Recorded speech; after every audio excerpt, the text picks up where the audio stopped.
Alright, Yep. for this very special KOTOR cold open, Woo! for reasons you'll find out about in like a month, Stay tuned. Juan and I will both be We're gonna drinking. be drinking together So this is gonna be the drunkest KOTOR of all time. for this shit. Oh, thank you. I'm not, So that's one. yeah. I'm not a good mixologist by any means. You need some stabilizing. Figured. Two for Two you, me. and two for Yoshi. Yeah, it was reminding me of like those Daffy Ducks where he would like count money and be like, one for me, one for you, two for me, one for you. Or like he'd be like, 1, 2 for me, and 2 for you. Ah, shit. There we go. 3. That'll evaporate. Here we go. Last. 3. Alright. And we respective put in mixers. our fizzy make feel nice. It sounds like we're doing fucking acid or some shit. Shall we? Mark this special occasion. Clink! To dramatic irony, what we know and they don't. You'll find out and you'll be like, oh.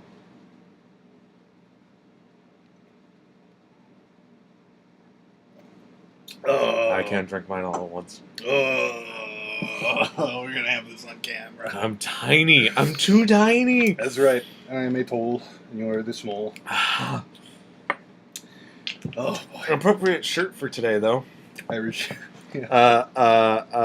This one's my favorite because he doesn't have pants on. Something happened to him. He had a bad Pants time. aren't part of the equation anymore. Yeah, a little bit of a day. I'm wearing the Blue Lantern shirt because I'm hopeful. And that's what we're doing in KOTOR, being the light side guys. Keep drinking. I think this might actually be harder for me than shots. Oh. It's because just it's the volume. Yeah, it's exactly That that. makes sense. Yeah. I'm more accustomed to chugging. That's why I can't play Beer Kart either. I'll cut it. I always cut it. Rest in peace, Jimmy Wilder. How many lantern shirts do you have? Only 2. I only have 2 Blue Lantern shirts, actually. I only got 1, and then Sasha got me another. Very nice.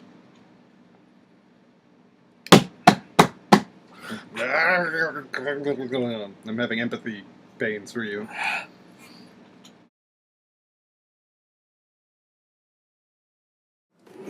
Well, you know, there's that extra features to the Return of the King video games, the like beat 'em up video game. Yeah. There's the interview with Sir Ian McKellen that was for the game, and he goes, "Perhaps the bravest and wisest among you will choose to play as Gandalf." I mean, isn't Gandalf everyone's favorite character? I know he's my favorite character. He's the best. Oh, that's great. Sir Ian McKellen being an absolute shit. I have to get back to where we were. Oh, did you not remember that? Hang on, let me see if I can load the autosave. Is that a little bit No, better? we were from the autosave. Shit. Okay, yeah. Alright, so... It's sealed from the other side. Because you died unexpectedly, and you're going like, fuck, how far back is this going to send us? All the way back to here. Equip the environment. Also, hi! I I probably cut us in during the Gandalf conversation. Oh, jeez. Okay. Alright. We often use Lord of the Rings to sync up the audio to the video.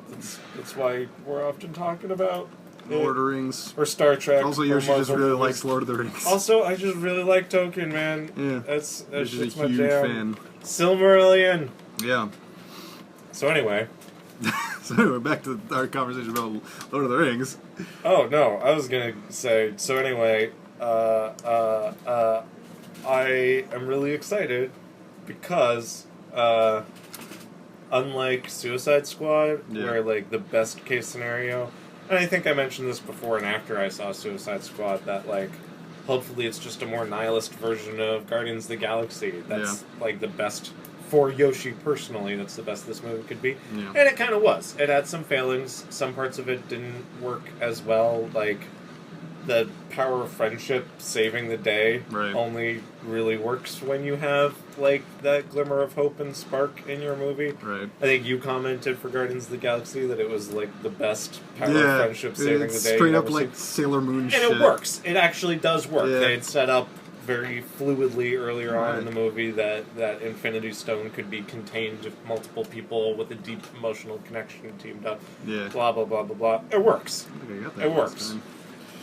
Suicide Squad, the power of friendship saves the day, and it doesn't really work because it's kind of like, well, fucking, why? Yeah, How? yeah. What? Didn't one of you guys, like, didn't fucking one dude get betrayed hardcore? Have you seen Suicide Squad? No, I haven't. No. I still haven't. Well, let's not get really deep into talking to Suicide Squad since you haven't seen it. My point being that, sort of happily, Suicide Squad was, I think, about as good as it reasonably could have been expected to be. From my perspective, from my experience of it, it still had failings, it still had shortcomings, but it was pretty close to the ideal scenario. Okay.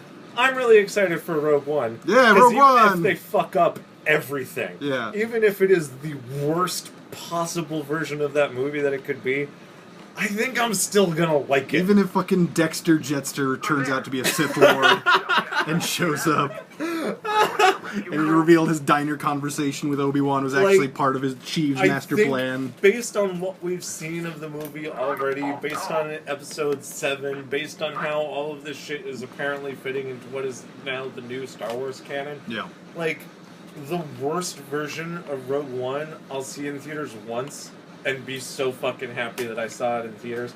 And I won't see it in theaters 7 times like I saw Force Awakens, but it'll still have been good. It'll still have been enjoyable. Still the worst case scenario isn't that bad, and the best case scenario could make my fucking face melt off. Rogue One's could be so good. Yeah, if Rogue One, like, again, I think I said this last session, if it's as good as it looks, then it's going to be like, holy shit. It's going to be one of the greatest movies of all time. Yeah. I mean, I'm always in for Donnie Yen. I said that last time, too. But, fuck, man. Donnie Yen, who is a Jedi, shit. I'm pretty sure Donnie Yen's going to get fridged. You know, if they do it right, I'm okay with it. Like, I'm not sure. Okay, so I have a couple of feelings that are conflicting with me all at once in my head here. Yeah. One, I want to hold out hope and give them the benefit of the doubt. I feel like Force Awakens earned the new Star Wars team at least a benefit of the doubt from us of like, okay, let's see how this goes down. Yeah. See how you write it. Oh, jeez. Yes, it could be handled gracefully. It could be fine. Even in that universe, there is a part of me that, regardless of the circumstances of fridging him, of how well justified it is, yeah. Why do we gotta kill off the non-white characters? Yeah, like unless they kill off everyone. Yeah, my hope is that everyone dies because like where do they go after this? And he's just like one of the first to go down or something like that. Yeah. Sure, we're in a more comfortable space here, but unfortunately, American cinema does have a really, really bad habit of automatically killing off non-white characters earlier, no matter what. I mean, and that kind of stuff is problematic and irritates me and pisses me off. And there's not really anything. The only solution to that is to just not do that. Right. It doesn't matter how well you wrote the circumstances of their death. You're still killing them off. Just don't do that anymore. Yeah. So that's sort of an umbrella that is over all of this, but it's also a very uncompromising, unforgiving umbrella in fairness to Rogue One. That being said, all of his like everything I fear nothing, everything is as the Force wills it. Yeah, shit. It sounds like he's gonna die. It sounds like he's gonna die, A, but B, it sounds like it's setting up for what could be the most boss-ass death of all time. If Donnie Yen goes down swinging... No, I don't give a fuck. Oh, everything is as the Force wills it. It's straight up the Obi-Wan, if you strike me down now, I shall become more powerful than you could possibly imagine. Except in someone who's not a Force user. Yeah. So it's even more like faith and belief.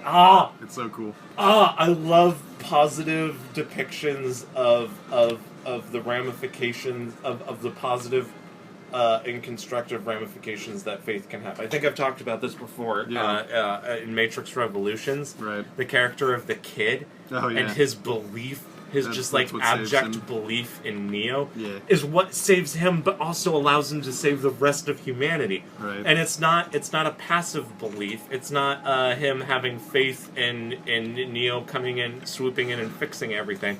It's a great reference to the Animatrix. I think Neo says it in Matrix Reloaded of, I didn't save you, kid. You saved yourself. Right. He saved himself because he believed in Neo. He believed in something greater and better. Yeah. And higher than himself. And if Donnie Yen does something like that, if Donnie Yen like fucking saves the galaxy by freeing up the Death Star plans or something like that, it's just like, no, everything is as the Force wills it.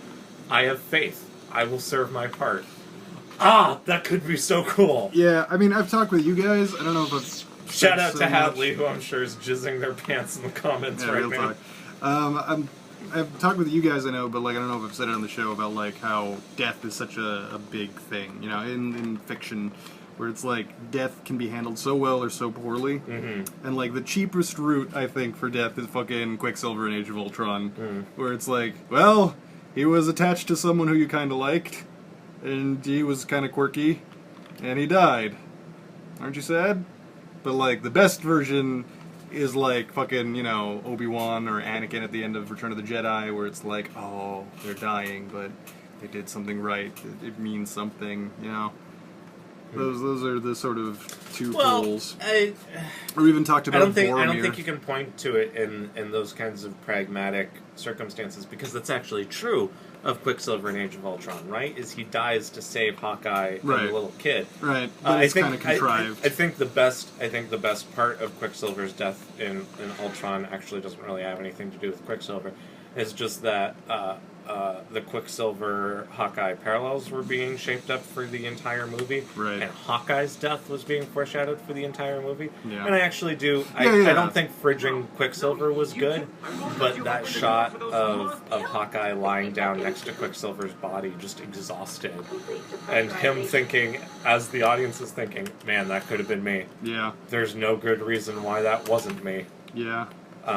And I thought that was well done, but I agree that you know, we weren't really given meaningful stakes in Quicksilver or his death, as opposed to Obi-Wan, where like Obi-Wan mattered. Yeah. Obi-Wan was important, and not having Obi-Wan is a huge, tangible, meaningful loss for Luke. Yeah.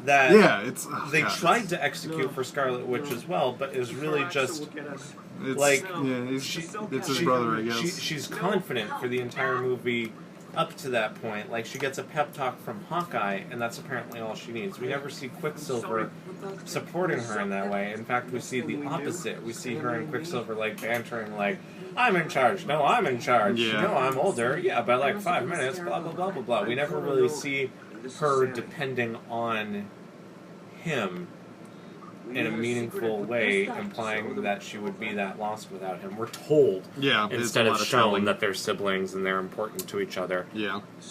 As opposed to A New Hope, where as the audience, you're left sitting there going like, Luke got 20 minutes of training to be a Jedi, and now literally the only Jedi that exists still, as far as we know, is just gone. What is he supposed to do? Trust in the Force. Use the Force. The Force will be with you always, Luke. And it's powerful, and it's meaningful, and it's heavy-hitting in a way that Quicksilver's death just wasn't. So anyway, that's an in-depth discussion of good character deaths versus kind of shitty character deaths. Also, apparently there's a giant psychic shark causing everyone to freak out, by the way.